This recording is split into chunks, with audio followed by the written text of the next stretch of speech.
Good morning, church. My name is Jade, and welcome back for another one of these devotionals. We're continuing the thread about gratefulness, and I am psyched to be here. Can you think about a time, a recent conversation that you might have had with somebody that you haven't seen in a while, maybe a stranger, or maybe somebody who you see every day, how it is easiest to talk about in conversation about the things we are most unhappy with in life, the things that we are most dissatisfied by in our lives. And it is just so easy to be negative, right? It's something that makes us feel like we're connected, that we relate to each other easiest about.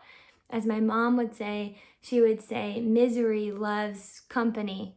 For some reason, we feel like we're closer to one another when we've got something to nag about, to be unhappy about. And so what I want to say about gratefulness is that I don't personally believe that there are grateful people and ungrateful people. I think that we're all people with human emotions and feelings and struggles and trials in our lives that require us to cultivate a spirit and a mindset of gratefulness. And I promise you, we all have something to be grateful for. For those of us who know Jesus and who have accepted Jesus in our lives, we know that that is reason enough to live our lives grateful every day, every minute. The fact that Jesus would come and die on the cross for us and our sins and yet give us new life. What more could we want? What more could we need to be grateful about other than that? We have so much to be grateful for. And recently, actually, God really spoke to my heart about last year. I was going through a hard time, last fall, actually. And so when fall came around this year, I was put back into where I was a year ago. And a year ago, I was just going through a very difficult time. I cried a lot. My heart, was skipping out a beat. I felt like an elephant was sitting on my chest. You know how that feels. And all things considered, it was just a difficult time for me. And it was around the fall when that was going on. It lasted for a few months. So when fall came around this year, and the first day of fall, you can sense it. The whole season is changing, right? There's something about the weather, the climate, the way that the light and the shades are outside against the trees. You can feel fall in the air. And it was that first day when fall came back that I felt like Jesus was with me, and he was just showing me, do you see all the ways that I've been faithful to you, that I've kept my promises? During that time, last year when I was struggling, my friend gave me this verse. It was Isaiah 58:11, and this is in the New American Standard Bible.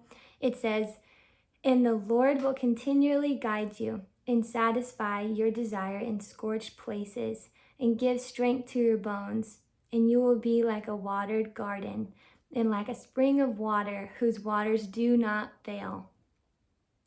And so during that time, I promise you, I was not feeling grateful. I was not feeling grateful at all. But I would read this verse continually. I actually wrote it and put it up in my room over the mirror so I could look at it every day. And I tell you what, I wasn't feeling grateful for the things I was feeling at the time, but I promise you, God is faithful to show you, to renew your mind, and to be faithful when you ask God, show me the reasons why I can be grateful. Show me the reasons why I am blessed. Show me how you are with me through every moment. He will. And so when fall came around this year, it was like Jesus said, look at all the ways that I have renewed you.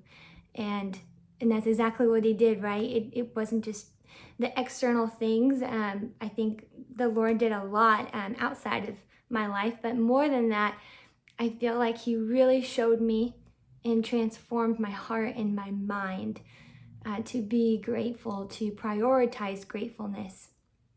If you don't know where to start in creating a grateful spirit, first of all, it's day by day.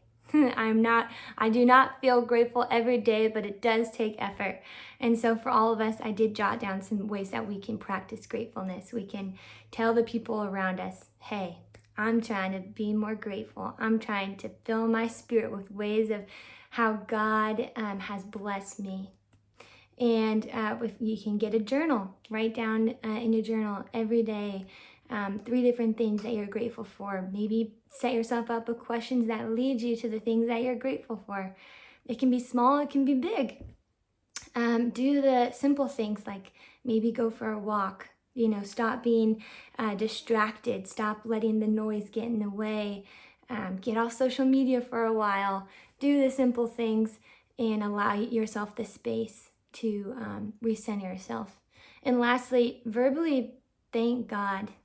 Verbally, even if you do not feel like reading Isaiah 58:11, if you do not feel grateful, you can thank God at any time for anything. Thank God for Jesus. Thank God for the air in my lungs. Thank God that I got to work on time. Just thank God and do it verbally. I promise you there's a shift that happens. And these are just different ways that we can inspire ourselves to have a grateful mindset and spirit. And I just want to remind you that God is faithful. We have so much to be thankful for. If you don't know them, all you got to do is ask, and I promise you, He is faithful to transform our hearts and minds and reveal it to us. I hope you have a great day, and thank you for being with me.